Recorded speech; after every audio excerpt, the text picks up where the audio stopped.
Inside, I set my bags by the door and wandered from room to familiar room. Usually, being here gave me a sense of peace. This was where I came to be alone and bask in the no-pressure off-season. There wasn't a single piece of hockey-themed decor in the entire place. No pictures on the wall, no pucks with sentimental value. Not even an old ratty jersey that I like to wear while kicked back in front of the TV. This was one of the few places in the world where I could just be Keith. Not a hockey player, and sure as hell not the son of Wyatt Adams. I didn't always stay here alone, either.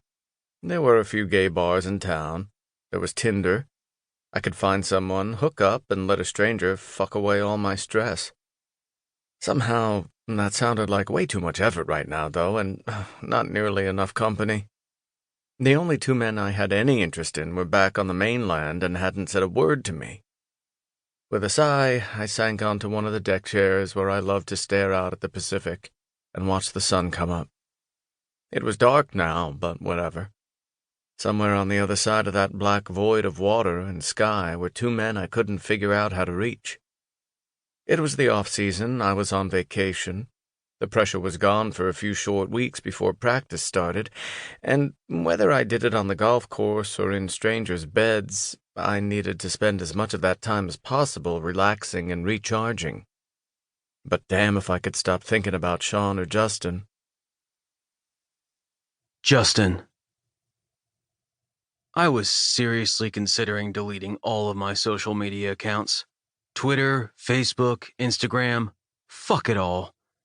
But if I did that, someone would notice, and I'd start getting hammered with emails or texts from my teammates, family, friends, neighbors, dry cleaners, and God knew who else, in between getting hounded by reporters who'd want to know why I'd suddenly vanished from social media. I don't know, guys. Can I have a little fucking privacy for a while? Yeah, no. Lesson number 1 of being a professional athlete. Everything you wore, everything you did, and everything you said became public property. And woe be unto the hockey player who decided to go dark instead of feeding the public's obsession with what I was eating or who I was screwing. So I didn't delete any of it. I just didn't log on to any of it any more than I had to.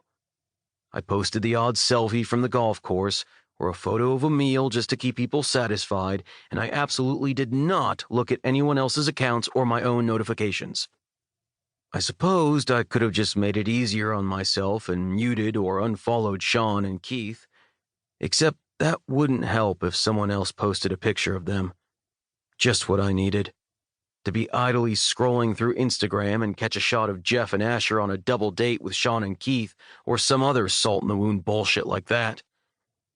Except Keith was very deliberately not out, so he wouldn't post anything publicly. Well, not blatantly anyway. He could totally post something to the effect of enjoying my vacation with friends, and no one would think anything of every single picture being of him and Shawn.